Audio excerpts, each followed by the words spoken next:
como dice la mayor difusión. La Ahora sí mayor estamos difusión grabando. acá, la mayor difusión acá en Uruguay, pero eso responde a mis características.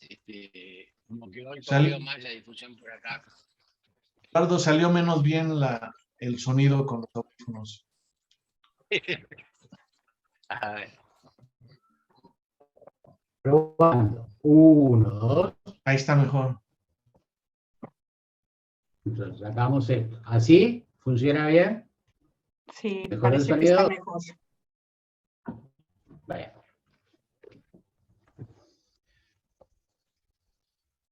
Sí.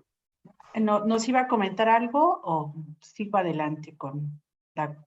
No, adelante, Rosario. Yo solo les comentaba que compañeros y compañeras de Uruguay, por mi defecto, recién hoy se enteraron de que la actividad se realizaba, o sea, hace media hora, más o menos. Lo puse sí en redes sociales, pero como que uno no se acostumbra a veces también a esa cosa de otro tipo de comunicación. Adelante, Rosario, perdón. Bueno, muchas gracias. Bueno, pues es un honor tenerlos nuevamente en este espacio de conferencias AMAPSI todos los lunes a partir de las 7 p.m. Y el día de hoy tenemos a un visitante latinoamericano muy distinguido con el tema Siglos en Tránsito, Historias y Reflexiones de Intervenciones situadas en y desde la psicología latinoamericana. El doctor Eduardo Viera es psicólogo social y magíster en Ciencias Humanas con opción Estudios Latinoamericanos en la Facultad de Humanidades y Ciencias de la Educación de la Universidad de la República del Uruguay. Doctor en Psicología por la Universidad de San Luis, Argentina, especialista y diplomado en Intervención Psicosocial en Violencia Política y Catástrofes por la Universidad Complutense de Madrid. Es profesor agregado, grado cuarto, dedicación total. Ha escrito un libro sobre tareas, intentos de una psicología liberada para liberar, así como ha escrito un sinnúmero de artículos en libros, por ejemplo, Ciudades en la Ciudad, Desigualdad e Inseguridad Latinoamericana en el siglo XXI. Contribuciones a la psicología política en América Latina, contextos y escenarios actuales. Santiago, Universidad Santiago de Chile, Gestión Integral de Riesgo, un enfoque para pensar, hacer y problematizar. También formación en psicología, un insumo para el sistema, en el sistema, contra el sistema, publicado en Barrero Edgar, formación en psicología. Así también Che, Voz, Che, Ética y Liberación, en el Che, en la psicología latinoamericana, entre otros. Pues la mecánica es la siguiente, de 50 a 60 minutos de exposición y vamos posteriormente a una sesión de preguntas y respuestas. Bienvenido, doctor Eduardo Viera, y a todos ustedes también bienvenidos a este espacio. Adelante, doctor. Gracias, Rosario. Si es posible, tal vez pueda compartir pantalla que permite una mejor comprensión de lo que podemos dialogar. Y antes que nada, agradecer a ustedes por esta invitación, porque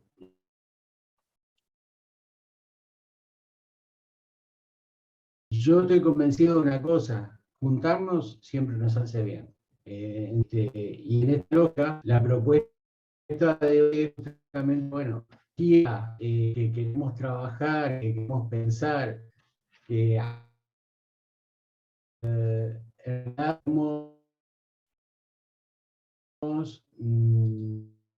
construir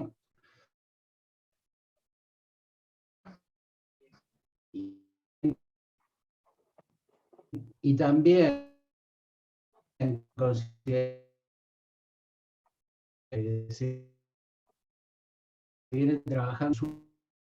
Entonces, y ustedes me se tratan por que había estamos escuchando.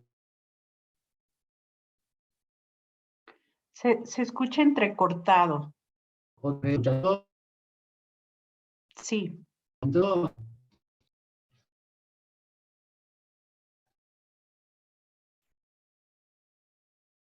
¿Qué podemos hacer? Por acá mejora. Acá, no sé cómo se escucha bien.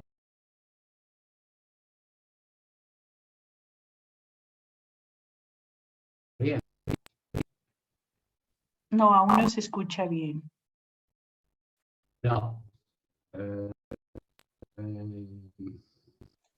A ver, Es pos-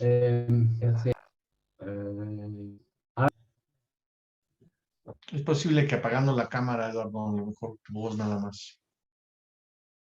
a ver.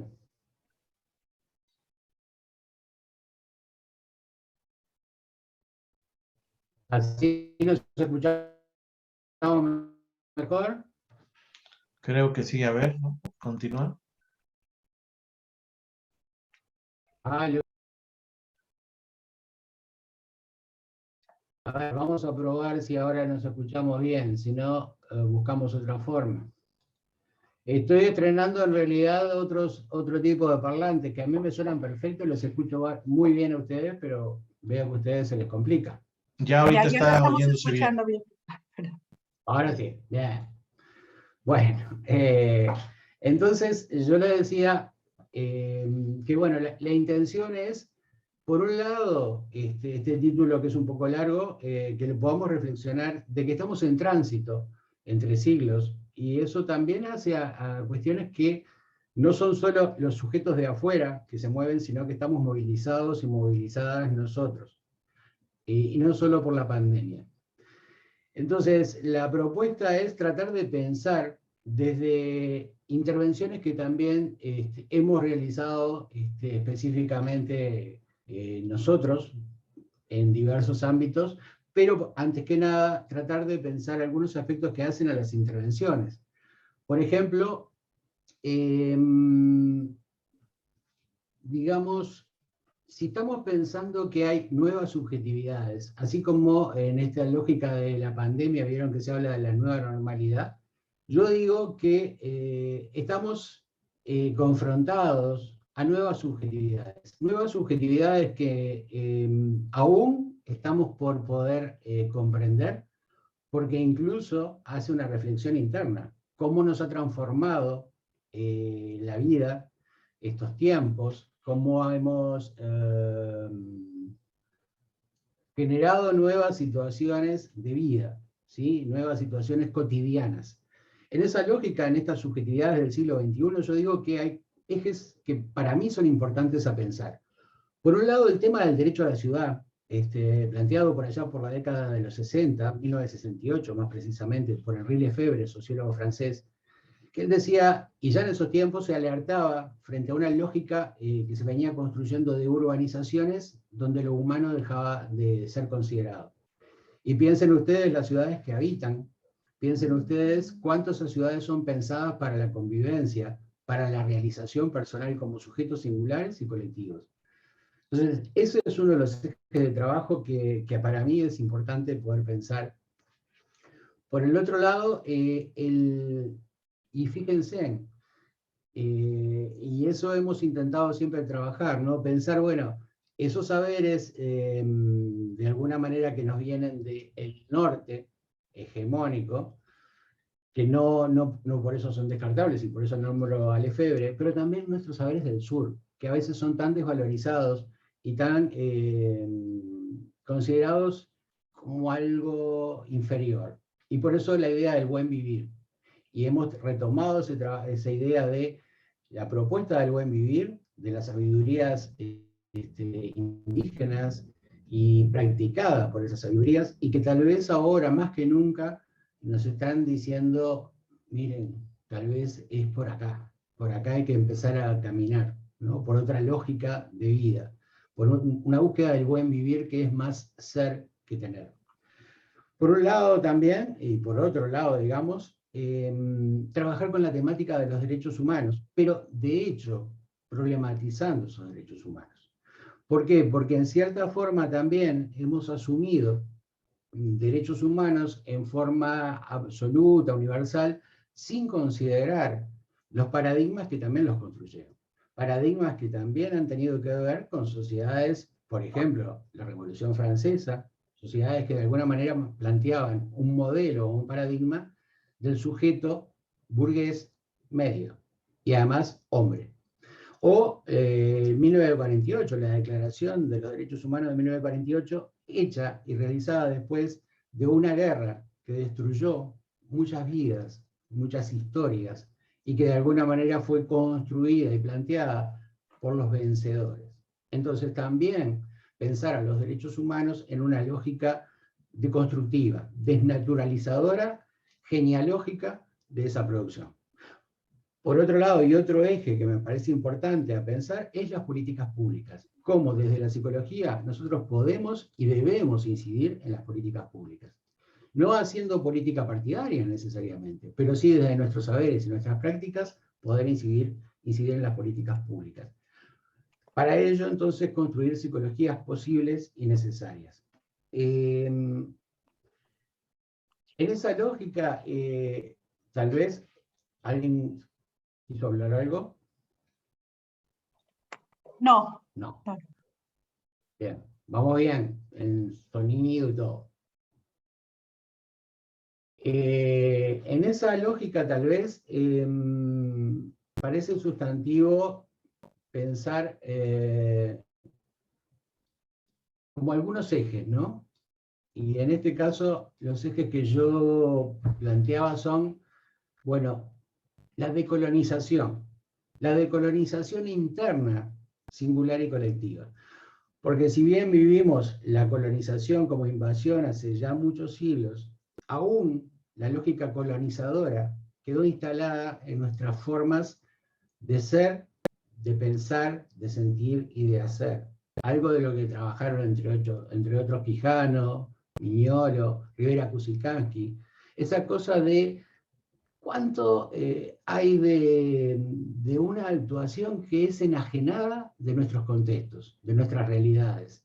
Cuánto de alguna manera seguimos repitiendo prácticas que no responden a nuestras necesidades. Perdón, doctor, se ve la pantalla cortada, no se ve completa. Ah, bien.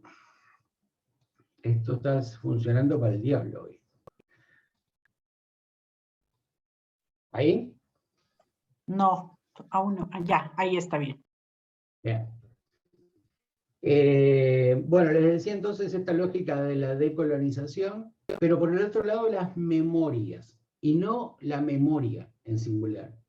Yo remarco la importancia de rescatar los plurales, ¿no? Porque a veces la memoria es la construcción de unos ciertos sectores que pueden construir la historia, y otros sectores quedan en lo invisible. Entonces, memorias que hacen a la posible construcción de los presentes y los futuros. Como dicen muchas poblaciones indígenas, en realidad la construcción del futuro es algo así como una fantasía. Lo que tenemos es el pasado, y el pasado está construido en base a la memoria. Y desde ese pasado construimos el presente y también el futuro. Y por el otro lado, otro eje que me parece importante considerar en esto de las intervenciones es la idea de nosotridad. Nosotridad, que me acuerdo en algún congreso se discutió y se dijo, eso no es un término científico. Y esto también habla de la colonización que hemos vivido. Cómo los términos pueden ser los rigurosos y precisos, aceptados desde un cierto saber hegemónico. Entonces esto de la nosotridad viene tal vez de poblaciones indígenas, de poblaciones de nuestros distintos países, pero que son el saber vulgar, el saber cotidiano. Esta idea de nosotridad para mí es central. El más que el pensar el yo como separado, el pensar en nosotros. Y veamos en estos tiempos de transición de siglos, como hablábamos al principio del título, cuánto hay de una construcción subjetiva desde lo individual, el individuo separado, el individuo que se realiza solo, sola, ¿no? Bueno, nosotros pensamos que es importante esto de la pluralidad, en el sentido este de memorias y no memoria, y de la nosotridad, en el sentido de la construcción de lo colectivo. Otros ejes que para nosotros parece sustantivo pensar en esto de las intervenciones es asumir las contradicciones. Todos y todas Podemos tener un discurso precioso donde decimos el patriarcado es feo, el consumismo está mal, y un montón de cosas más. Pero en nuestra vida cotidiana somos contradictorios y contradictorias. Y asumir esas contradicciones hace a la posibilidad de trabajar con el otro, porque el otro también es contradictorio. En esas contradicciones yo puedo resolverlas si las asumo. Si solo pienso que debo ser la mejor imagen de mí mismo, no asumo esas cosas que están en mí.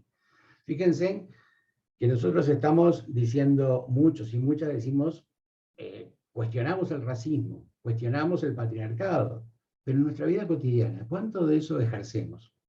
Entonces, bueno, trabajar con las contradicciones. Por el otro lado, y en esa vinculación muy fuerte con la nosotridad, la idea de juntanza, juntarnos. Y por eso yo iniciaba hoy diciendo, agradeciéndoles a ustedes por la invitación, y decirles cuán importante es siempre estar juntándonos para hacer, para pensar, para sentir, para proyectar. Y la idea de liberación, que me acuerdo que una vez Enrique Dussel, acá en Uruguay, dijo, miren, hace un tiempo se viene cambiando el término liberación por emancipación, que parece más suave, ¿no? Más negociable. Y él decía, no, hay que mantener liberación en toda su fuerza y potencia política. Y desde ahí el planteo de Ignacio Martín Baró, de la psicología de la liberación, o de la teología de la liberación, o de la filosofía de la liberación, raíces fuertes para nuestra psicología. Si pensamos que de verdad en nuestras prácticas apostamos a la construcción de un sujeto libre, libre como sujeto individual y como sujeto colectivo, un sujeto liberado o un sujeto desujetado, ¿sí? Entonces, esta idea de liberación es otro eje que para nosotros es sustantivo a la hora de pensar en las intervenciones. Boaventura hablaba del pensamiento abismal y decía, y miren, hay como un pensamiento que ubica unas cosas que son las válidas, las verdaderas, las consideradas como lo bueno, el pensamiento hegemónico. Y lo otro está del otro lado de la línea, es aquello que está como lo inválido, ¿sí? Entonces nosotros rescatamos la idea de otros saberes, otros sentires y otros haceres, pero no en una cuestión demagógica de decir, qué bonito, hay que, señores y señoras, con ustedes ahora la vecina. No, pensando que de verdad hay que dialogar con esos saberes y que esos saberes tienen mucha enseñanza, mucho aprendizaje, mucha práctica para el diálogo común. ¿Por qué? Porque, miren, todos y todas, y quienes somos docentes lo sabemos, una de las cosas que más se plantea y se tiene que decir es que hacemos pensamiento crítico, o que promovemos el pensamiento crítico. Pero para trabajar desde y con el pensamiento crítico, tenemos que pensar que ese pensamiento debe ser histórico, ¿sí? Y que debe poder analizar no solo lo que existe ahora, sino cómo se construyó ese existir actual, y que eso tiene entonces una genealogía, que no una linealidad de datos que construyen lo actual. Un pensamiento radical en el sentido de conectado con las raíces, ¿sí? Porque también fíjense en cómo las palabras nos han manejado en cierta manera, y radical es aquel que es extremista, radical es el conectado con las raíces. Y cuánto nos ha costado a veces conectar con nuestras raíces, ¿no? Por esa cosa de la colonización que hablábamos hoy. Nuestras raíces parecen ser lo desprestigiado, lo del tercer mundo, lo periférico, lo subdesarrollado. Un pensamiento situado, ¿sí? No, yo trabajando muchas veces en la facultad, yo decía, y miren, no podemos pensar a la señora del barrio pobre de Montevideo como que fuera la señora de Viena del hace 2 siglos, cuando Freud trabajaba con ellos, ¿sí? Porque la señora de este barrio periférico, de este barrio pobre, de este barrio humilde, vive en otro contexto, en otra realidad. Y nosotros a veces tratamos de que el pensamiento sea abstracto, y entonces la teoría parece ser algo que puede ser aplicado no importa dónde ni cómo. Mi propuesta de esta charla es justamente para poder pensar las intervenciones, pensarlas situadas y pensarlas ubicadas en ese diálogo con el otro y la otra que son significativos, y no que son un objeto de estudio, no que son aquello que es un caso que puede ser generalizable, no importa de dónde se provenga, si de Viena, si de Uruguay, si de México, No, bueno, no, yo creo que sí, que hay que situar el pensamiento. Un pensamiento problematizador, o sea, no un pensamiento que de alguna manera construye, como decía Pillon Rivière, dilemas, ¿no? Esto es bueno, esto es malo, esto es lindo, esto es feo, sino un pensamiento que puede complejizar la situación, no para hacer un problema, como lo entendemos en lo vulgar, sino para poder considerar todas las vertientes, todas las posibles, ¿sí? Nunca vamos a considerar todas, aquellas cosas que hacen a lo que aparece. Lo que aparece, como decían en algunos casos, ¿no? El emergente es como un iceberg. Apenas vemos un pedacito cuando en realidad en el fondo hay mucho. Y seguimos en Foro TV. Hay como un micrófono prendido que capaz si hay alguna intervención, si no, bien.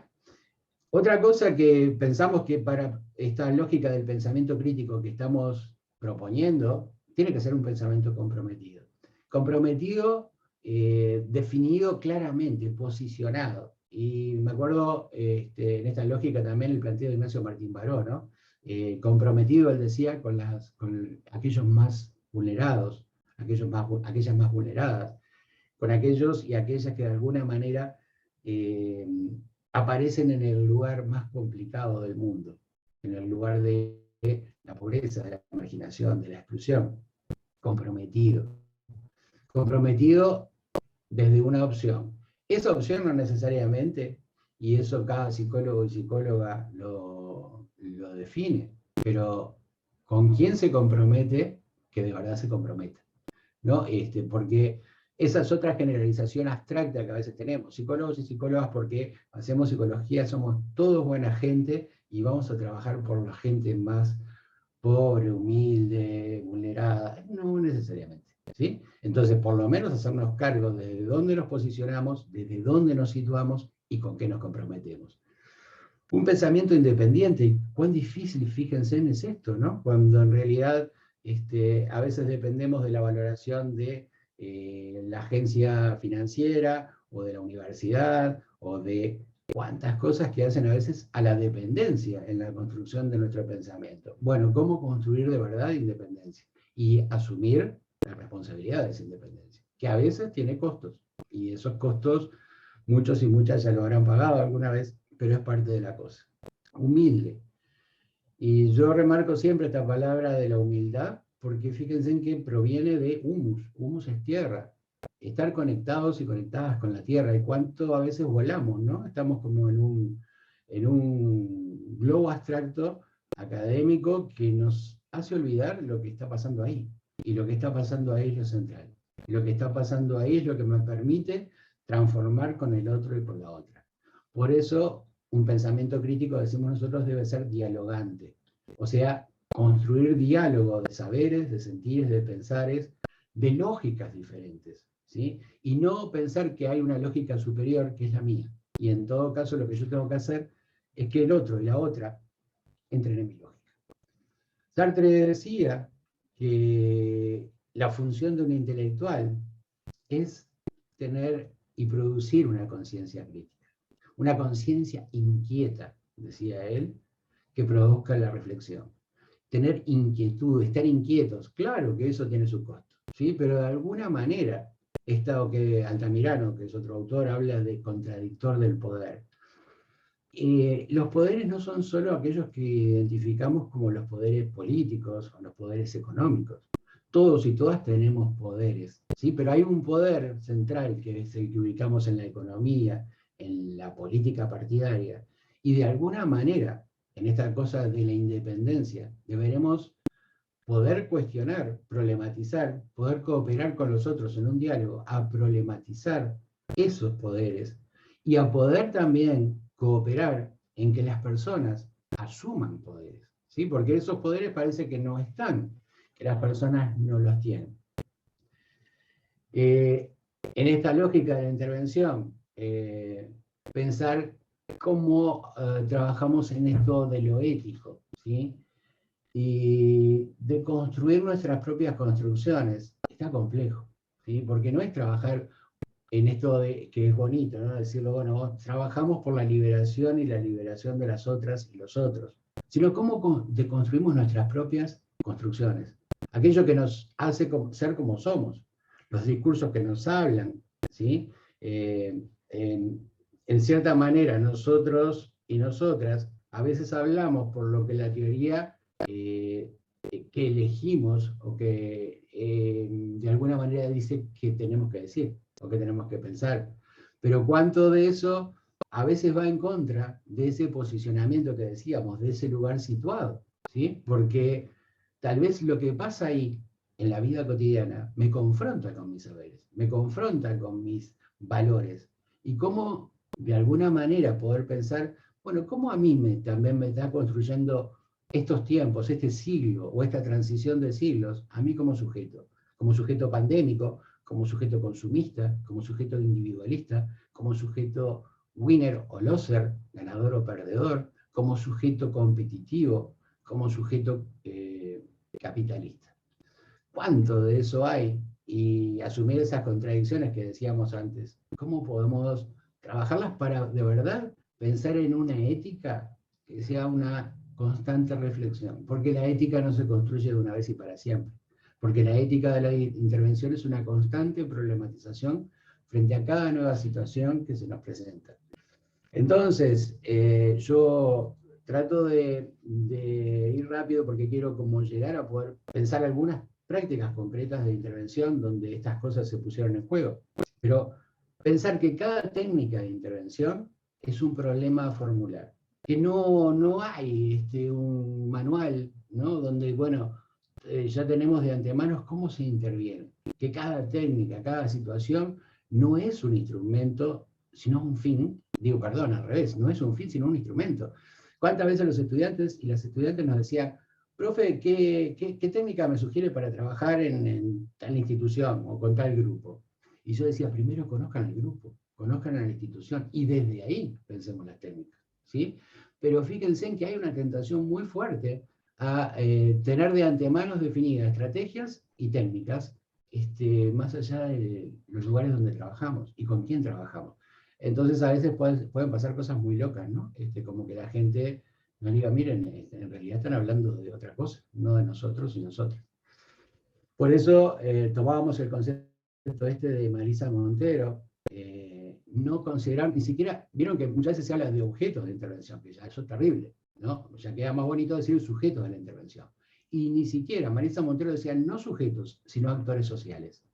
Y Elina Davas, que ha trabajado mucho sobre redes sociales, decía que el actor social es aquel sujeto capaz de actuar en forma activa para transformar su entorno, no de ser el receptor de técnicas y estrategias que los técnicos y las técnicas les damos para transformar el entorno. Si eso pasa, y voy a colar una crítica que puede ser complicada, si eso pasa como ha pasado tal vez en nuestro continente con los propios gobiernos progresistas, puede generar que el cambio y la transformación dependa del gobierno de turno y no de los actores y las actrices que tienen que transformarlo. Yo puedo asistir a la pobreza, pero la pobreza se transforma desde los sujetos y sujetas, aunque queda feo, que de alguna manera se apropian de las herramientas y logran transformar. Si no, el cambio siempre viene de arriba. El cambio viene siempre de los técnicos, las técnicas, los políticos, las políticas, los que saben. Nosotros somos tan tontos, tan torpes que no podemos transformar nada, pero así no se transforma. Por eso, y resumiendo algunas cosas, pensar que esto de la intervención que proponemos, estamos hablando de una postura epistemológica e ideológica, ¿sí? Ideológica en el sentido de conjuntos de ideas que yo asumo, desde las cuales me posiciono y me sitúo. Una postura que implica negociar saberes. Una postura que implica correrse del lugar de experto, que dice lo que hay que hacer. En muchas intervenciones a nosotros nos decían, doctor, ¿y qué le parece que tenemos que hacer? Veámoslos en conjunto, descubrámoslo en conjunto. Y ahí muchas veces aprendí muchas cosas que la gente sabía, pero que como está en esa lógica de el oprimido no puede reivindicar su saber, no puede reivindicar su historia, no puede reivindicar sus memorias. Bueno, entonces, correrse de ese lugar de experto desde la humildad, desde el diálogo. soportar y sostener las contradicciones, las del otro y la de la otra, pero también las propias, ¿sí? No asumir que las contradicciones están en el otro nada más, están también en nosotros. Y entonces trabajar con esas contradicciones y dar cuenta de ellas. No somos omnipotentes. Y en tanto podemos salirnos de ahí, podemos cooperar, que es operar con el otro.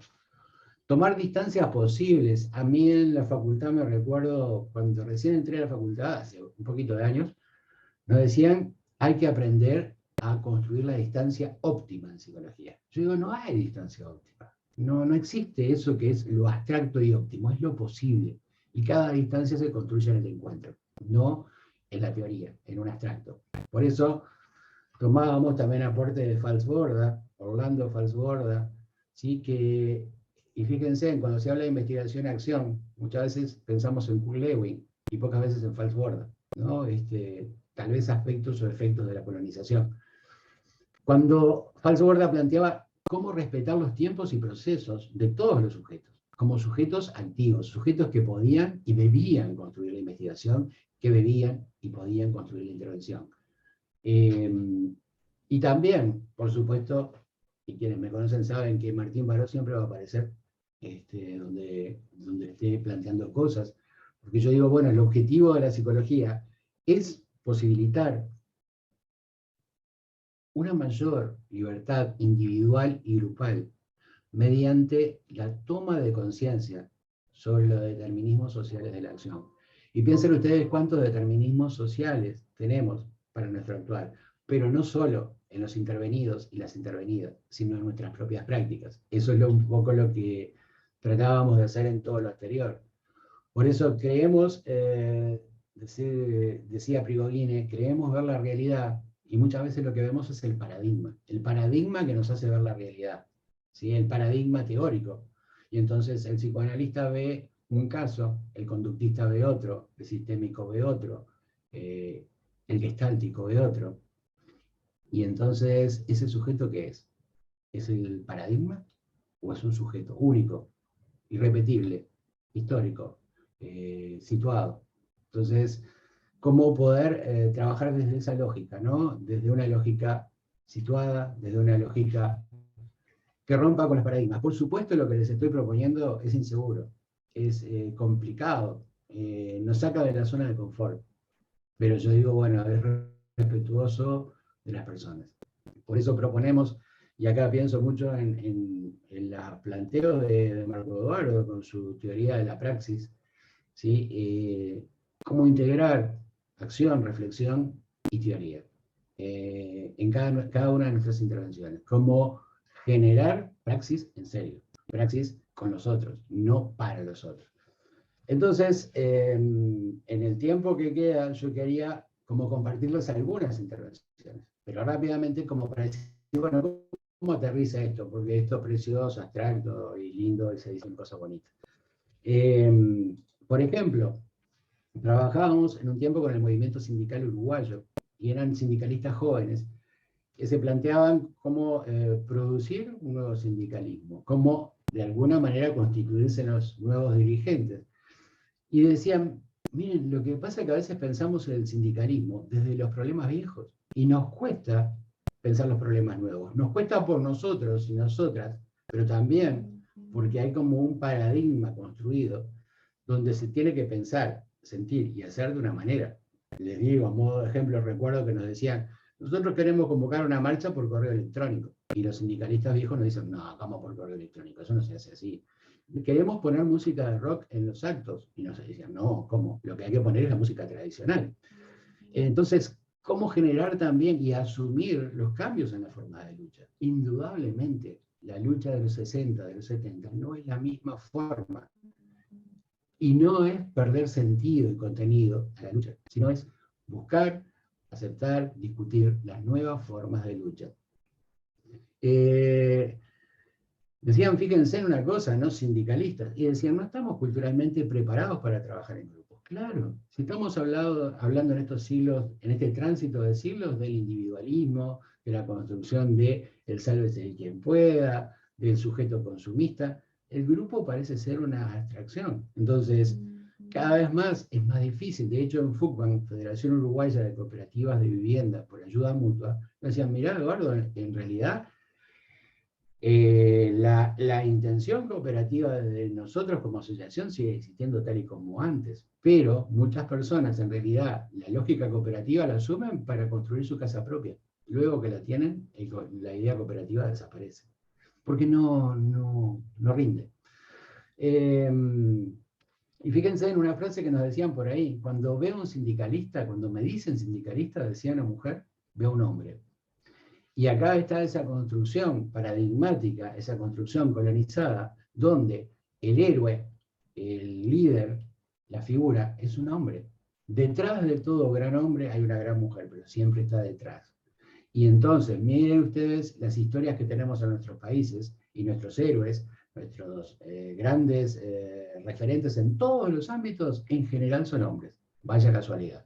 Y bien importante para pensar todo esto, a un día del 8 de marzo, ¿sí? A un día donde se reivindica un espacio de la mujer, pero creo que se reivindica un espacio de la humanidad, donde todos y todas debemos pensarnos en nuestras relaciones, cómo construimos opresiones, dominaciones, que al final nos oprimen y nos dominan a todos y a todas. Porque también los hombres hemos pagado tributo al lugar en que se nos ha puesto, ¿sí?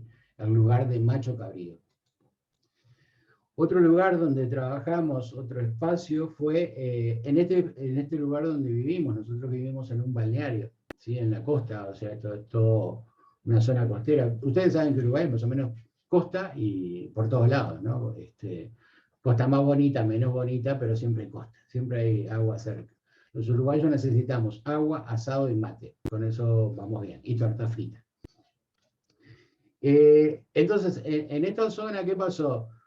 Antes era un balneario, entonces la gente que venía acá eran viejitos, viejitas que se jubilaban y venían a retirarse, a escuchar pajaritos y ver arbolitos, pero después eso explotó, ¿sí? La gente empezó a salirse de Montevideo, de la capital, y se empezó a venir a vivir a estos lados. Y el balneario empezó a ser un barrio. Entonces, en esa situación explotó toda esta discusión porque los jóvenes, las jóvenes, quisieron construir una plaza para sus hijos y sus hijas, para que pudieran jugar, divertirse, y a la vez ellos, a veces tocar música, encontrarse. Y para los viejitos y viejitas eso era ruido, eso era complicación. Hubo que trabajar muchas cosas en este aspecto. ¿Por qué? Porque en esa lógica no está el dilema de quién son los buenos o los malos. No es ni barrio ni balneario. Es una construcción colectiva que tendrían que definir entre ellos y ellas. Y que no estaba en los técnicos, en los expertos, decir esto es esto. ¿Sí? ¿Cómo trabajar para viabilizar el diálogo? Y desde ahí poder pensar, bueno, ¿cuántas cosas hay de lo instituido, de lo instituyente, que de alguna manera definen una identidad paralizada? ¿Sí? Porque el viejito y la viejita tampoco estaban tan bien aislados y aisladas, y podían integrarse a esa plaza. Y también los de la plaza podían integrarse a otras actividades que respetaban ese ambiente y que construían espacio colectivo. Y nos vamos para otro lado, en este rápido viaje. Nosotros, en la capital Montevideo, tenemos algunos barrios identificados como muy populares. Este es uno de los más populares, Villa del Cerro. Tan popular que es identificado como un barrio obrero, un barrio de frigoríficos, que después fue desmantelado por el capitalismo y los frigoríficos desaparecieron. Pero ¿qué pasaba? En esa lógica de lo que fue desapareciendo, las identidades también fueron desapareciendo. Y de ser un barrio integrado, colectivo, potente, militante, pasó a ser un barrio fragmentado, un barrio con varios barrios. Nos decían por lo menos que habían 6 barrios ahí. Entonces, lo que propusimos fue trabajar con las memorias e identidades de esa villa. Memorias e identidades. Y fíjense, no memoria e identidad. Otra vez, lo de los plurales. Esas memorias e esas identidades. Y les avanzo un resultado que pareció increíble. Quienes más memoria tenían, haciendo varias actividades, ¿no? Talleres, reuniones, exposición de carteles, un conjunto de cosas, a todos y a todas sorprendió, porque donde apareció más el tema de las memorias del barrio fue en los niños y las niñas, que no habían vivido aquellos tiempos de el sindicalismo, aquellos tiempos del barrio integrado. Pero en sus dibujos aparecía todo eso. ¿Y por qué aparecía? A través del relato oral de sus abuelitos y abuelitas. Y había quedado fuertemente marcado. Y fíjense en algunos testimonios, ¿no? Donde las personas lo que daban cuenta era de lo que había antes y lo que hay ahora. Y lo que había antes era lo colectivo, lo potente, lo fuerte. Y lo que había ahora es, dicen, la juventud está quemada, por desgracia. No se está haciendo mal socialmente, culturalmente, y esto no lo paran por nada. La sensación del fatalismo, aquel por el que peleó tanto, contra el que peleó tanto, por ejemplo, Ignacio Martín Baroy o Giulio Girardi.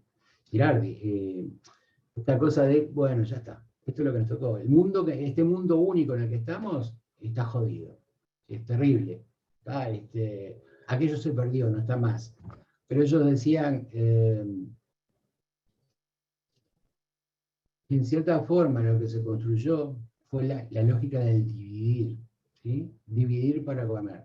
Y divididos, fíjense, ya no en grupos separados, sino divididos en individuos separados. Individuos que nos conectamos a través de la red, ¿no? Entonces decimos, me gusta, me encanta, está genial, I like, y desde ahí parecemos conectados. ¿Es una forma de conexión? Sí, y bienvenida sea, porque las herramientas no hay que tirarlas, hay que saberlas aprovechar. Pero ¿cómo construir lo colectivo o cómo reconstruir lo colectivo desde las memorias? Y muchas están ahí. Están ahí. Es solo poder cooperar para que aparezcan. Y claro, fíjense en la sensación, ¿no? En aquellos tiempos no había rejas, no había ladrones, todos se afiliaban al sindicato, gente con conciencia social, todos ayudaban a hacer las casas. Ahora, ¿cuál es la subjetividad del siglo XXI? Cada uno en su lugar, sálvese el que pueda. ¿Sí? ¿Es cierto? Más o menos. También hay toda una construcción colectiva que a veces no aparece, que no se hace visible. Y fíjense en toda la economía, toda la lógica de la economía social a nivel mundial, cómo ha ido progresando, pero eso no aparece. Y si no aparece, no existe. ¿No? Hemos también aprendido eso, lo que no se ve, no existe. Entonces, otra forma de que trabajábamos toda esta temática fue el exilio. En Uruguay ustedes saben que vivimos la dictadura y muchos y muchas se tuvieron que ir. Pero muchos pensaron el exilio desde los expresos políticos, expresas políticas, o desde quienes fugaban porque corrían riesgo su vida. Pocas veces se pensó desde los hijos y las hijas de esas personas que fueron presas, que escaparon de la muerte, que escaparon de la prisión, pero que de alguna manera se preguntaron, ¿y por qué yo estoy ahora en otro lugar? Y en ese otro lugar, y vean ustedes algunos de esos testimonios, en cierta manera decían, y yo me sentí un preso, ¿sí? Yo no soy uruguayo, pero tampoco soy sueco, francés, alemán, soy algo intermedio que no sé dónde es. Estoy privado de mi cultura, pero yo no tengo cultura. Y de alguna manera tampoco sé por qué estoy acá. Porque yo puedo preguntarle a mi papá, a mi mamá, puedo leer la historia, pero es mucho más complejo, ¿sí? Fíjense en ese testimonio, me siento exiliado ahora, pero ya no sé de dónde. Me puedo ir ahora a cualquier lado y seré siempre un refugiado. Por mucho tiempo sentí también que sería un buen preso. Siempre en ese lugar. Como esto es muy rápido en esta lógica que tenemos de los diálogos posibles en estos tipos de presentaciones, les paso a otra intervención. ¿Cómo trabajar en catástrofes? Y piensen ustedes, cómo las catástrofes, no fue demasiado tiempo atrás, donde se pudo reconocer el efecto psicosocial, ¿no? El efecto en los afectos, en las emociones, cuando lo primero que siempre se consideraba, y lo único, era lo material, las pérdidas de vivienda, de bienes materiales.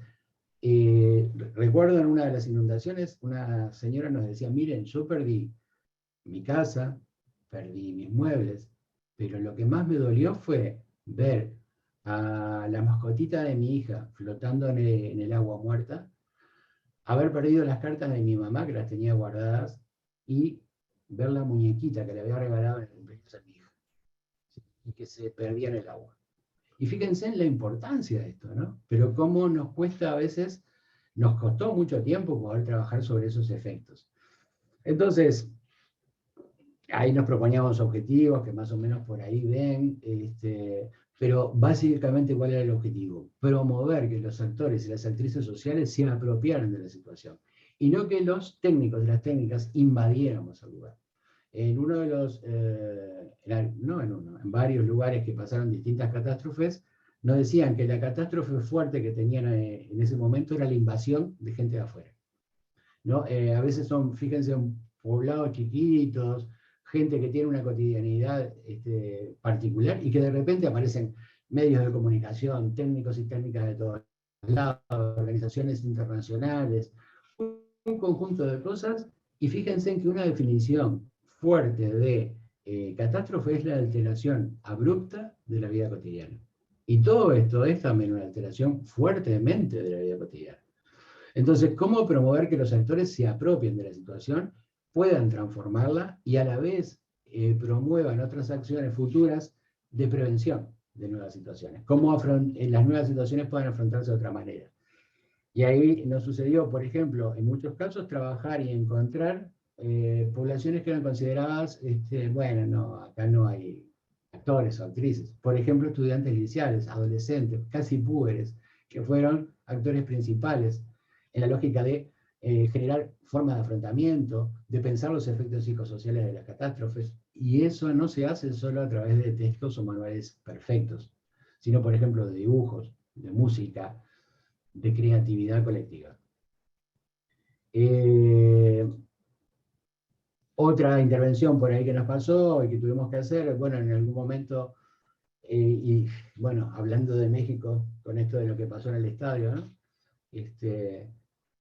En un club deportivo, el asesinato de jóvenes por vestir una camiseta particular por otros hinchas que eran contrarios. Y cómo trabajar con la familia, con el club, no solo por el duelo de esos muchachos asesinados, sino también por cómo transformar lo que ellos también construían de violencia. Porque una de las cosas posibles es que, bueno, ahora estamos de duelo, pero después somos nosotros los que producimos la víctima. Entonces, trabajar todo eso significó también asumir el riesgo de decir, miren, vamos a pensar todo. No es solo, me coloco en el lugar de la víctima, el apoyo, la compadezco, no, porque en realidad, una de las cosas que se dice en intervención en catástrofes, nunca podemos decir, te comprendo, porque en realidad yo no viví la situación, ¿sí? Pero puedo dialogar con esa situación y confrontarla. El incendio en una cárcel, donde murieron varios reclusos, 12 en este caso, ¿sí? Pero miren, ¿por qué traíamos esta intervención también? Pensando, bueno, capaz que habría que pensar cuánto de una catástrofe que se produce, que emerge, es resultado de una situación endémica. Y fíjense, en las cárceles en Uruguay están superpobladas, sobrepobladas, ¿sí? En este caso, por ejemplo, tenía un hacinamiento de un 290%. Imagínense ustedes, en esa lógica, cualquier situación, como en este caso, un aparato para calefaccionar, prendió fuego una manta y se incendió todo, ¿sí? Y no se podía salir. Entonces, traíamos ese caso pensando, miren, capaz que la pandemia, por ejemplo, nos ha mostrado situaciones emergentes ahora, los viejitos que se mueren, las personas que mueren con COVID, pero ¿cuántas situaciones endémicas estábamos atravesando? Vulnerabilidad en los sistemas de salud, vulnerabilidad en nuestro trabajo con los ancianos y ancianas, las residenciales de ancianos, ancianas, vulnerabilidad en el trabajo, donde personas, si no salían a trabajar en el día a día, se morían de hambre, cuando el mensaje era quédate en tu casa, vulnerabilidad en cuanto muchos y muchas no tenían casa y le decían quédate en tu casa. ¿Cuántas de esas? Otro evento, tornado en ciudades del interior, no saben nada más de esto, hay algo muy significativo y por eso lo traíamos. Este lugar, en uno de ellos, fue uno de los lugares de la represión militar, de la represión de la dictadura muy fuerte, donde vecinos torturaron a vecinos, porque vecinos eran soldados y otros eran militantes sociales. y eso había quedado en total silencio. A partir del trabajo con jóvenes de esas comunidades, la decisión que ellos tuvieron para trabajar con todo esto de afrontar la situación del tornado, que había volado techos, derrumbado casas, era hacer murales. Murales que eran resistidos por las ciudades. Decían, no, acá nunca se pintó una pared, eso es de las ciudades, esto es de los hippies. Los muchachos y muchachas empezaron a pintar, los vecinos al final se entraron a arrimar, y lo que entró a aparecer fue aquello que estaba reprimido. Esto de lo que había sido la tortura, la represión, la violencia entre vecinos y vecinas. Esto son algunas fotos de esos murales, y fíjense en esta que está por acá, ¿no? Siempre que llovió, paro. Eso es, miren, estamos en duelo, perdimos cosas, pero hay transformaciones posibles. Y esta que está acá, esta situación donde todos y todas están construyendo esos murales, es una transformación realizada. Intervenir en un hospital público y generar discusiones, pensar sobre ese plan de diagnóstico participativo y desde ahí descubrir cosas que también eran endémicas. La relación entre médicos y enfermeras, la relación precaria de muchos trabajadores, la relación de los médicos o de los funcionarios de salud con los pacientes, la ubicación del lugar de paciente, tantas cosas que aparecieron y que podían trabajarse desde esta cuestión de problematizar, pero también situar. El hospital estaba en un lugar determinado y desde ahí pensarlo. Trabajar en un centro juvenil, esto ubicado en la frontera, en Chuy es la frontera, una de las fronteras entre Uruguay y Brasil. Y vean ustedes, a modo de ejemplo, ¿no? Todos los educadores y las educadoras estaban de acuerdo que había un problema, la educación sexual de los jóvenes. Y el psicólogo tenía que trabajar sobre eso, porque los psicólogos somos expertos. Lo que se nos ocurrió es decir, bueno, pongamos un buzón y veamos las inquietudes de esos jóvenes. Y cuando empezaron a aparecer las inquietudes de esos chiquitos y chiquitas de 13 a 18 años, de 12 a 18 años, lo que aparecían eran preguntas o afirmaciones, y las afirmaciones de los educadores discutiendo esas preguntas nos mostraron que lo primero que había que hacer era trabajar con los educadores. Porque ahí había muchos prejuicios, ahí había muchos estereotipos, ahí había muchos paradigmas que hacen que después lo que reproduzcamos es lo que no queremos hacer, ¿sí? Nuestra propuesta y nuestra misión en ese centro juvenil era cooperar con los jóvenes para que salieran de la marginalidad, la exclusión, pero de alguna manera los discursos hegemónicos repetían la marginalidad y la exclusión. Otro caso fue enfermeros asesinos, se les llamó, fue enfermeros que lo que se descubrió, o que parecía haberse descubierto, era que cooperaban con las personas que estaban a punto de morirse, inyectándoles algo que les produjera la muerte, y acá está prohibida la eutanasia. Trabajando en los hospitales, en realidad emergió un montón de cosas más, ¿no? Cómo se estaba trabajando en los hospitales y de alguna manera cómo el hospital producía una cierta patología enfermante y que de alguna manera era asesina. Pero asesina no solo para los pacientes, asesina para los funcionarios. Una locomotora, que era todo un pueblo que tenía que arrastrar una locomotora para un programa televisivo, y al lograr eso, porque era un pueblo donde pasaba el ferrocarril y después dejó de pasar porque la piqueta fatal del progreso hizo que los ferrocarriles desaparecieran, ¿no? Ya no había ferrocarriles en ese pueblo, muchos y muchas eran desocupados porque no tenían ese trabajo del ferrocarril, que era su vida. Simbólicamente tenían que trabajar, arrastrar la locomotora, y eso era en beneficio del hospital público del pueblo. El día anterior había llovido, pero el programa tenía que salir, y entonces había que arrastrar la locomotora. Como las vías estaban mojadas, los frenos fallaron, la locomotora siguió, la arrastraban con una cuerda, la locomotora siguió y atropelló un montón de personas. Cuanto a problematizar también de las lógicas que construyen esa cosa de la sensibilización, y me voy a meter con un programa que Don Francisco, yo no sé si ustedes lo han visto alguna vez, esta cosa de ciertos programas o maratones televisivas, ¿no? Donde se hace, en esos días nos sensibilizamos con el dolor del otro. y cooperamos, y damos un dinerillo, y además se muestra todas las miserias humanas de la forma más fea, ¿no? Después el resto del año nos olvidamos, pero todos y todas quedamos felices porque en ese momento hicimos algo. Otras intervenciones múltiples por todos lados que hacen a esto de pensar las intervenciones en la facultad, en la universidad, tratar de que eso que decimos de las intervenciones que pasan en terreno, en la universidad se puedan también explicitar, ¿no? Entonces pensar desde una psicología política, es una psicología que de alguna manera ha estado como siempre en construcción, y tal vez en muchos casos siempre al margen, ¿no? Salvo la psicología política, que en cierta forma se ha pensado desde el norte hegemónico, porque fíjense, en dos orígenes que se le pone a la psicología es Estados Unidos y Europa, donde básicamente se ha pensado que lo político es lo político partidario. Entonces desde ahí la personalidad de los votantes, la personalidad de los candidatos, y no pensar que la política es otra cosa, y la política, decimos nosotros, es la gestión de la vida cotidiana, y que todos y todas hacemos política por lo que hacemos, por lo que no hacemos, o por lo que dejamos que otros hagan con nosotros. Entonces, de ahí trabajar con la psicología política, con la psicología social, que de alguna manera uno dice, bueno, deberíamos pensar que toda psicología es social naturalmente, pero ¿cuánto a veces cuesta asumir eso de que el sujeto es un sujeto social?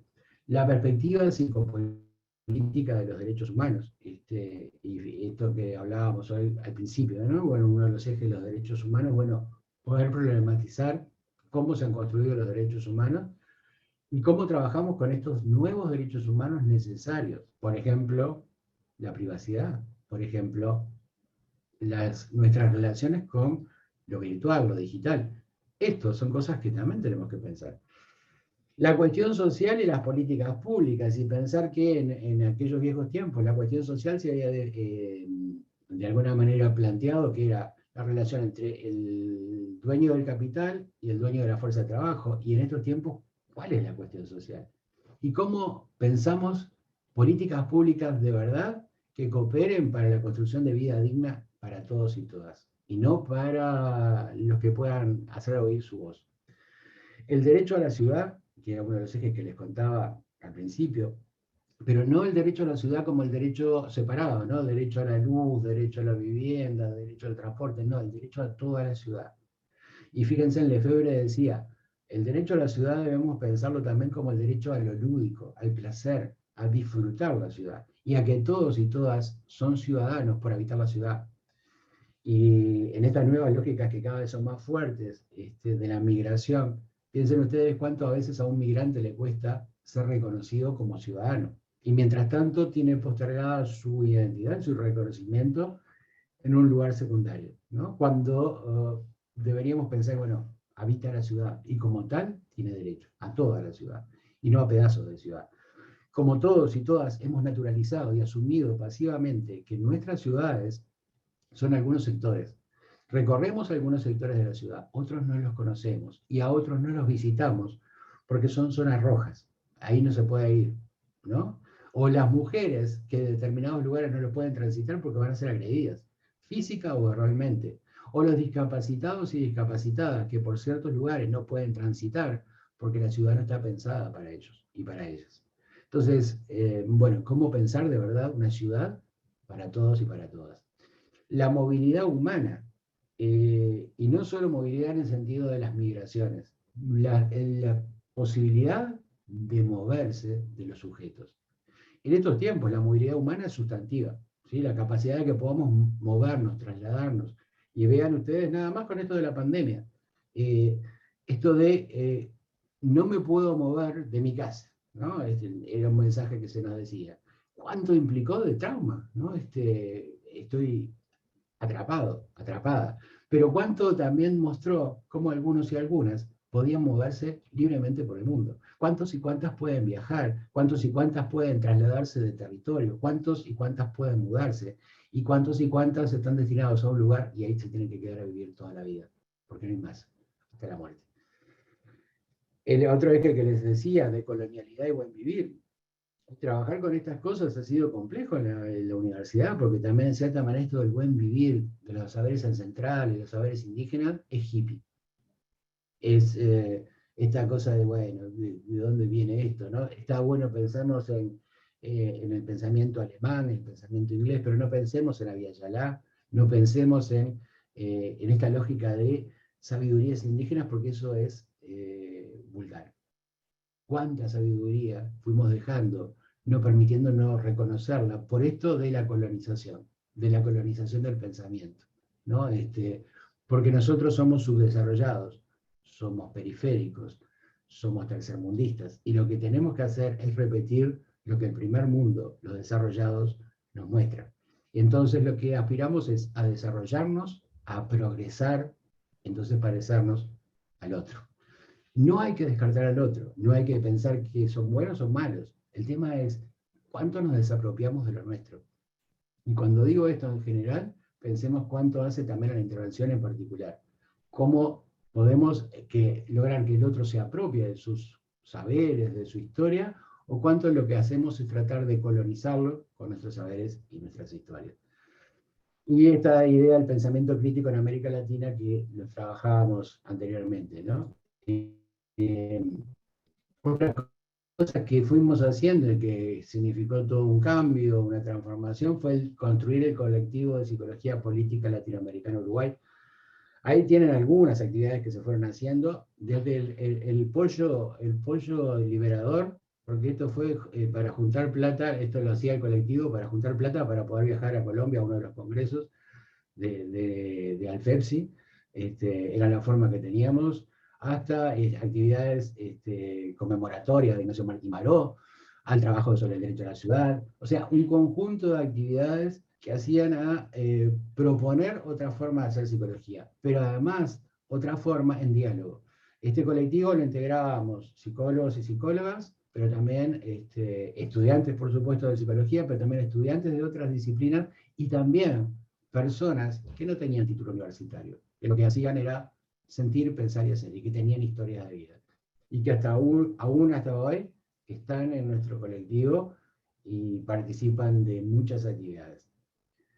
Otra forma de trabajar con esto fue también construir con distintos colectivos una propuesta de poesía política latinoamericana.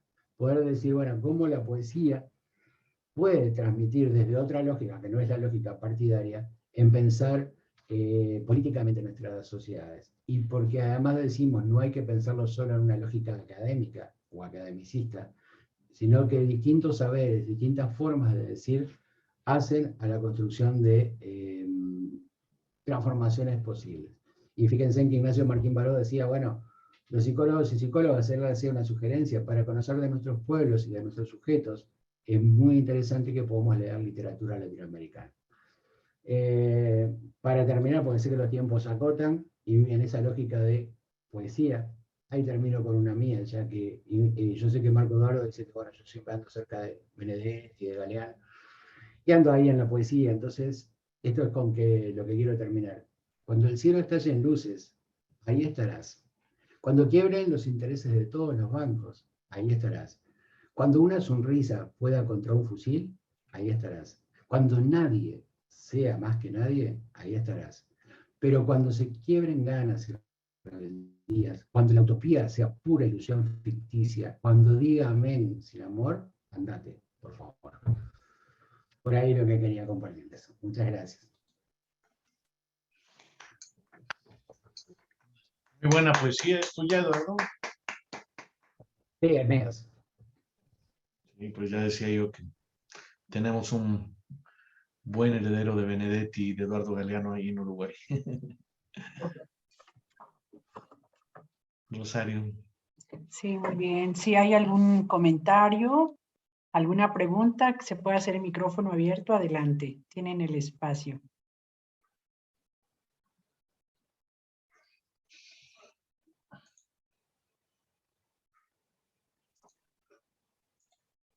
Bueno, pues darle las gracias a Eduardo porque nos ha regalado toda esa trayectoria y ha comenzado con estas últimas reflexiones, elaboraciones, construcciones que hemos estado buscando y que nos plantea de una manera bastante interesante sobre las nuevas subjetividades en estas épocas de crisis, pero también de novedad y de invento. Y pues ha sido bastante, ¿qué digo yo?, emocionante encontrar toda esta cantidad de posibilidades, de trayectorias, de historias, de aplicaciones que realmente nos muestran ese camino que podemos recorrer todos, pero que Eduardo ha ido recorriendo a través de la historia del tiempo incansablemente, en esa búsqueda no solo es de una psicología crítica, pero también constructiva, también propositiva, que está permitiendo dejarle o dialogar con las nuevas generaciones para estos momentos formativos, pero a la vez de cambio social, de transformación social que todos queremos. Muchas gracias, Eduardo, y pues no tengo palabras. Muy amable. Muchas gracias. Doctor Marco Eduardo quería, bueno, hay aquí unos comentarios. Dalia Luna dice muchas gracias. Excelente, mucho que seguir aprendiendo. Lucía Sierra, excelente ponencia. Gracias por hacer estos espacios para poder desarrollar el conocimiento crítico. Sí, yo sí tenía pues muchas cosas que dialogar ahí con Eduardo de todo lo que dijo. Voy a decir unas cuantas, dos, digamos, de las cosas que me vinieron a la reflexión conforme iba dando su charla Eduardo. Una que esto de la investigación-acción, estaba pensando, Eduardo, no sé qué piensas, si pudiéramos invertir el binomio de términos y en lugar de hablar de investigación-acción, de hablar de acción e investigación, de tal manera que el compromiso sea con el proyecto social y sobre esa base investigar, porque tengo la idea de que al poner investigación-acción se academiza un poco o un bastante la acción profesional y social, como si el objetivo principal sea saber, investigar, tener datos, tener referentes, poder meterlos a un proyecto dentro de la universidad para justificar el trabajo universitario o hacer una publicación, un artículo, y como si la comunidad o las personas con las que se trabaja fueran el medio para poder hacer tu artículo en la revista, y por eso estoy pensando que pudiera dar una buena mística, un cambio, es decir, no, el compromiso es con la comunidad. Si aparte de eso el artículo puede servir para que haya otras referencias, que yo creo que es lo esencial, ¿no? Pero sí me parece que cuando se dice investigación-acción, se mantiene un poco más esta parte como pretendidamente científica y viendo a lo otro como el objeto de estudio solamente y no con el compromiso que tú estás refiriendo. Y otra cosa que yo te quería preguntar, Eduardo, dentro de todo este contexto, la psicología social, la psicología política en América Latina, yo sé que tú y Graciela Mota, que va a estar con nosotros dentro de 15 días, pues estaban coordinando ahí, ¿no? Creo que no se ha mantenido, no sé si se ha seguido esta coordinación internacional, me parece que los colegas de Brasil, pero no sé si estamos conectados con los colegas de Brasil y si está vigente este proyecto de la psicología social y política latinoamericana, cómo ha evolucionado, cómo lo ves en 2022, porque de eso ya tiene más de 10 años que se inició, ¿no? Esos son y pues felicitarte por esta perspectiva estético, comprometida, transformadora, amorosa hacia las comunidades, hacia la América Latina, hacia el mundo, que se traduce en poesía en personas como Benedetti, como Galeano y como Eduardo Viera, ¿no? Muchas gracias, Eduardo. Felicidades. Bueno, gracias, Marco, y gracias, Marta, también por los comentarios. A ver, voy a empezar por lo segundo, así me acuerdo lo primero después. El grupo de psicología política de ULAPSI, de alguna manera, compañeros y compañeras, yo desde que se inició ese grupo en ULAPSI, fui coordinador, lo cual me parecía demasiado, ¿no? Eran como 12 años casi de coordinación, y siempre tuvo la intención que otro compañero o compañera lo tomara, pero no se daba. Entonces, la propuesta fue decir, bueno, miren, la idea es esta, sí, realmente tiene que, un poco como dicen los zapatistas, ¿no? Los lugares tienen que moverse, tienen que dialogar, porque si no, en realidad, se construye también una estética un poco complicada. Y bueno, después se propuso una transición, hay compañeros de Brasil, de hecho, Clara estuvo un tiempo ahí también, Clara Palacios, que está por acá, y una compañera chilena, que la idea es que yo les pasé toda la información, lo que se fue construyendo un observatorio de psicología política, para conocer nuestras realidades desde nosotros y nosotras, y no desde lo que las agencias internacionales dicen. Y otras cosas más, pero eso quedó en este grupo que en principio sigue, y que la tarea se supone que va a transitar por recuperar el observatorio y otro tipo de tareas que pueda construirse. Respecto a lo otro que decís, comparto, me parece, y además lo que me parece sustantivo en esto que vos propones, Marco Eduardo, yo creo que tenemos que construir nombres, conceptos, nociones desde nosotros y nosotros, y no repetirlos. Entonces, cuando problematizamos y construimos un nombre, estamos de verdad problematizando muchas cosas, como el lugar de la academia, el lugar de la investigación y la extensión en la universidad. O sea, en nuestro país, por ejemplo, la investigación es la señora rica y la extensión es la señora pobre, ¿no? Y los dineros están siempre dedicados a la investigación porque eso es científico. Y parece que lo otro es lo que hacen los pobres, que es trabajar con la gente y aprender con la gente. Entonces, yo diría acción investigativa, en esa lógica, ¿no? Y me parece sustantivo, de verdad, que cada uno de estos encuentros donde, bueno, dialogamos, podamos construir esto. O sea, podamos animarnos a decir, ¿saben qué? Nosotros tenemos saberes, tenemos experiencias, construyamos nuestros conceptos. No repitamos solamente, porque eso es lo que nos valoran, es cierto. Y cuando vamos a una revista, si citamos a 10 extranjeros, nos van a valorar muy bien. Y si citamos a López, Pérez y Jacinto, se nos complicó.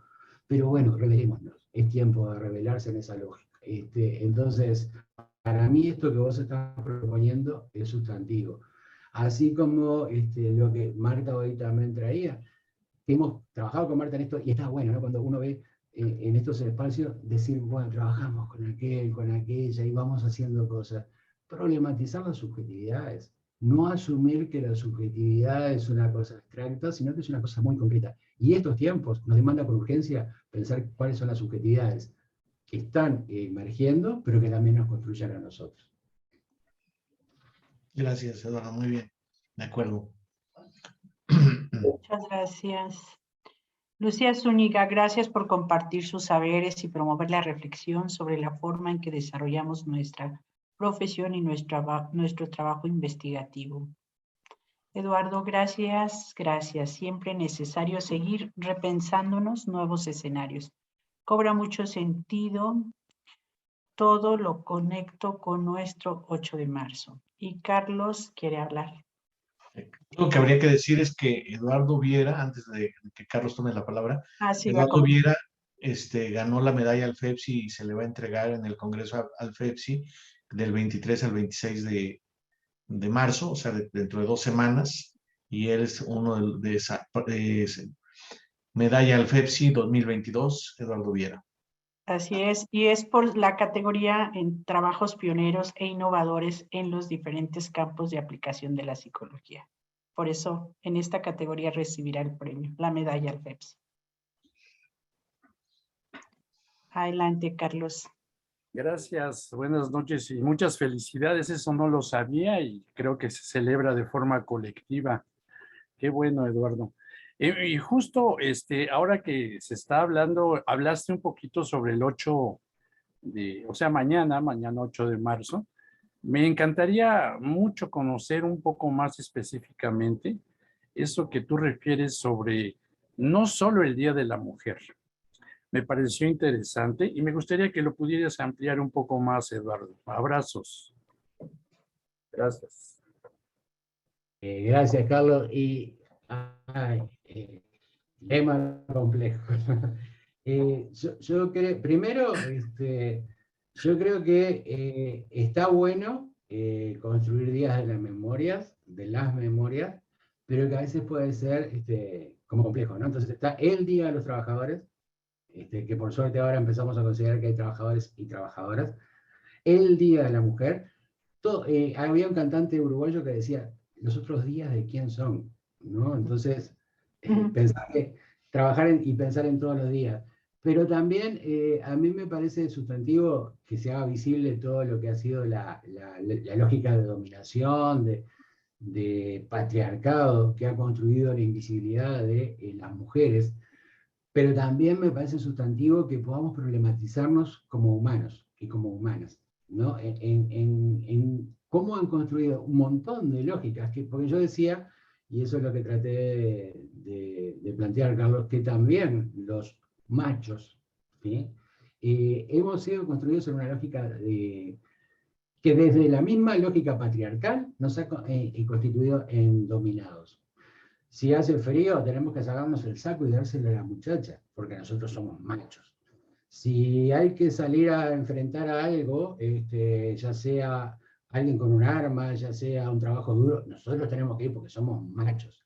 Aunque haya que romperse la espalda, lo tenemos que hacer porque nosotros somos machos, ¿sí? Y esa cuestión ha mostrado en la historia de la humanidad cómo nos hemos quebrado y nos morimos mucho antes, ¿sí? De ataques cardíacos, de enfermedades varias. Una cierta lógica de liberación femenina a mí me preocupa, que es aquella que apuesta a decir, seamos como los hombres, porque los hombres también somos dominados en muchas cosas. Y, por ejemplo, empezó a aparecer mayor muerte femenina. ¿Por qué? Porque también puede quedar capturada la lógica capitalista. Y yo creo que está bueno que veamos los distintos lugares de vulneración.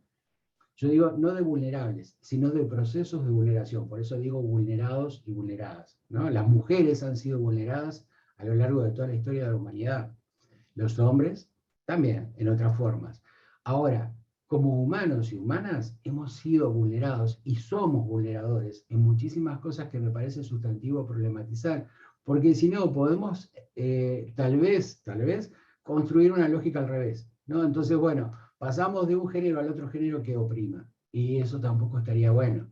Entonces, a mí me parece, y esto ha sido discusiones que hemos tenido con compañeros y compañeras, que el 8 de marzo, hombres y mujeres deberíamos salir a la calle para reivindicar, gritar bien fuerte por los derechos de las mujeres. Así como salimos en el Día de los Trabajadores, que es vamos todos y todas. Pero, sin embargo, parece que el 8 de marzo es solo de las mujeres. Yo no sé si es de las mujeres, tendría que ser de todos y todas reivindicando el derecho de las mujeres. ¿Se entiende? O sea, ¿cómo hacernos cargo de la categoría humanos y humanas en vulneración de derechos? Que nos cuesta mucho, ¿no? Entonces, parece que también ahí hacemos como en la góndola de los shopping, ¿vieron? Que hay productos separados, entonces vemos cada producto, pero no vemos la integralidad. Yo me parece que es sustantivo ver esa integralidad. Yo no sé si más o menos, Carlos, ayuda a lo que vos... No, por supuesto, y justamente es desmitificar que es una exclusividad, porque incluso eso generaría una partición de nuevo. Y esa participación es desintegración, otra vez conflicto. Llega después de festejar la mujer o de pelearse a su casa y se pelea con los hijos y con el esposo y otra vez se hace el rebarbarante, ¿no? Ese creo que es uno de los asuntos que hay que digerir. Muchas gracias, Eduardo. Flowers Mex, o sea, Flores Mexicanas, dice, muy buena reflexión. Está en Facebook y Baosol, tema muy interesante. Y yo tengo una pregunta, doctor Eduardo. Si podemos considerar en un sentido estricto que ya hay una psicología latinoamericana ¿O está en construcción? ¿O cuál es su estatus? Qué pregunta, caramba. Qué pregunta para las casi 12 horas. No, a ver, yo en realidad siento una cosa que capaz que es, y digo siento, no pienso, siento, que cuando algo se dice está construido, es un peligro. Yo siempre prefiero las cosas en construcción.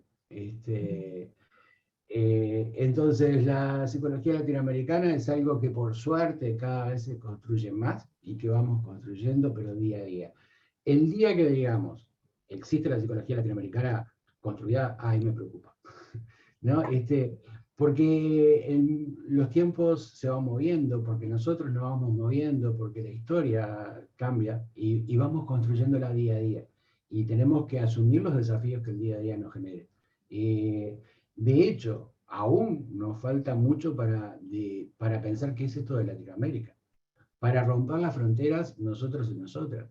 ¿Cuánto aún sigue pasándonos que, uy, sí, pero mirá, los peruanitos o los chilenitos, ¿se entiende? Y cómo muchas cosas que nosotros, ¿cómo podemos hablar de psicología latinoamericana cuando de hecho con lo latinoamericano nos cuesta mucho asumirlo como de verdad un continente propio? Cuando nos cuesta asumirnos más allá de mi nacionalidad. Escuchar cada tono de cada país y decir es mío, es mi identidad. No solo el que habla como los porteños, el uruguayo que habla como los porteños, que se dice, ¿no? Como los argentinos. No, es todas esas tonalidades nos hacen como continente. Algo como algunas tribus indígenas decían del Amazonas, que es una belleza esa imagen. Dicen, el Amazonas es un gran tronco que extiende raíces hacia distintos lados, un tronco caído. Esas raíces que están en distintos lados son las tribus, pero son todas del mismo árbol. Bueno, construir todo eso es todo proceso, pero está bueno que esté en construcción. Muy bien, Eduardo, muchas gracias. Sí. Eduardo, lo que sí pienso que pudieron decir es que somos ya una comunidad de psicólogos latinoamericanos, ¿no? ¿Tú qué opinas? Que eso no existía hace unos 20 años, 25 años, no existía tan claramente como ahora. ¿O tú cómo lo ves? Yo creo que hace tiempo, y mucho tiempo por suerte, y estos espacios lo muestran, y hoy lo decía, nos encontramos y decimos, mirá, con aquel estoy haciendo ello, con esta otra estoy diciendo esto otro, nos conocemos, nos consideramos y nos reconocemos, lo cual es sustantivo, ¿no? El reconocerse, y eso yo creo que está fabuloso, y sí, hace tiempo que lo venimos haciendo.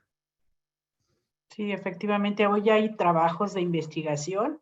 En conjunto, la doctora Sandra Castañeda nos platicaba que estuvo trabajando con algunos psicólogos de, no sé, recuerdo si de Perú, y conocemos también la doctora Marisela, está trabajando con algunas compañeras también de Perú. Entonces, esto habla precisamente de esto que comentan ustedes, de ya trabajos en conjunto y una visión desde Latinoamérica. De hecho, miren, yo pienso, por suerte ahora, empiezan a aparecer en nuestras bibliotecas, en nuestras referencias, compañeros y compañeras de Latinoamérica. Hace muy poco tiempo era muy difícil saber que, si uno decía Carlos Marx, existía y era conocido. Ahora, si uno decía Mariátegui, nadie sabía quién era, ¿no? Bueno, esto está pasando de hace tiempo, que venimos construyendo eso. Y lo único que yo decía, le decía a Rosario, pero lo repito ahora contigo, Marco Eduardo, que nos asumamos siempre en construcción, ¿no? Siempre, como lo que decía con la ética, un desafío constante a encontrarnos más, mejor y a seguir produciendo. Por eso, por ejemplo, la pregunta que hoy planteaste, Marco Eduardo, o la propuesta más que pregunta, es decir, ¿y por qué no llamarle acción investigativa? Yo digo, bueno, este tipo de cosas tienen que emerger, que construyamos conceptos, nociones, teoría, nosotros y nosotras. Y eso está pasando, como vos decís, Rosario, desde el encuentro con compañeros y compañeras. Y bueno, en esa marcha cada vez somos más ambientalenses. Muy bien, muchas gracias. Pues, ¿algún otro comentario, pregunta? Pues hay felicitaciones aquí en Facebook. Excelente tema, interesante, muy buena reflexión. Muchas gracias por los saberes, todo lo vertido. Pero si en la sala Zoom no hay algún otro comentario, pues les pedimos que abran sus micrófonos y demos un aplauso muy grande, porque para el doctor ya es muy tarde allá, pero... Ya es madrugada ya. Sí, Gracias, ya Eduardo. es de madrugada. Muchísimas gracias, doctor. Gracias por estar acá con nosotros. Y estaremos al pendiente de la medalla que se le va a otorgar, de escucharlo, de estar en la ceremonia, en el espacio para podernos congratular de ese gran premio, muy merecido. Muchísimas gracias por su presencia en este espacio. Yo solo quiero decirles una cosa. Este premio, de verdad, y lo siento de corazón, de tripas, es colectivo. Lo que hemos venido hablando en toda esta reunión, lo que uno hace, lo hace con otros y otras. Y está bueno, y es lindo, y yo les digo, yo me siento feliz, ¿no? Es una caricia al alma, pero yo digo, aplaudámonos todos y todas, porque en realidad lo hemos hecho entre todos y todas. Y creo que estas preguntas que se plantean al final hablan de eso, ¿no? Es un reconocimiento que nos hacemos entre todos y todas a que Latinoamérica puede. Gracias. Bueno, además de todo, muy generoso. Otro Sí, aplauso. muchas gracias. Además, el Lo video que que era- le hicieron, perdón, el video que le hicieron está bellísimo, quedó ¿Sí? hermoso. Sí, no sé si ya lo vieron, pero está bellísimo. Muy bien. Lo habíamos presentado. Sí, deberíamos de haberlo presentado, pero bueno. Pues muchísimas gracias nuevamente por su presencia y los esperamos el próximo 21 de marzo a las 7. Estará con nosotros la doctora Graciela Mota con el tema Psicología del Espacio Público. Muchísimas gracias por su asistencia y nuevamente Gracias. muchas gracias, doctor Un Viera. tema muy interesante. Rosario, muchas gracias. Gracias, Eduardo. Te mandamos un abrazo. Gracias. Muchas Gracias. gracias. Todos Feliz por noche. Eduardo, Marco, estar. Sí. Gracias. Rosario, todos. Gracias. Buenas Clarita. noches.